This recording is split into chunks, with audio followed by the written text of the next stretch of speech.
binomba ng tubig ng China Coast Guard ang mga kababayan nating mangingisda sa Escoda Shoal. 3 ang sugatan. Nasa frontline ng balitang yan, Simon Gualvez. Kinarangan na, binomba pa ng tubig ng barko ng China ang nasa 20 bangka ng mga Pilipinong mangingisda sa Escoda Shoal kahapon. Kaya ang mga mangingisda, Atras na! sa isang kuha, kita kung paanong pinasok ng tubig ang ilang bangka. Bukod sa pag-water cannon, pinutol din ng mga Chinese Maritime Militia ang anchor lines ng ilang bangka. Lubhang peligroso yan, lalo't malakas ang hampas ng alon. Agad namang rumisponde ang mga tauhan ng Philippine Coast Guard. Pero maging sila, sinubukan ding harangin ng barko ng China. Sa huli, nakalusot ang PCG at napuntahan ng mga apektadong mangingisda.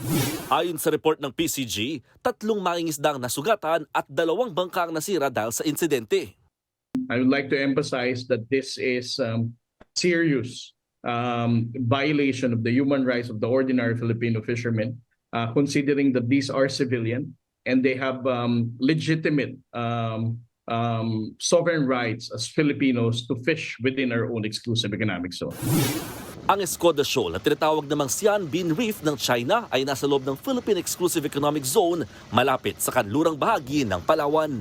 Nagbabalita mula sa frontline, Mon Gualvez, News 5. Mga kapatid, Andre Felix po. Iba na ang may alam at may pakialam sa panahon ngayon.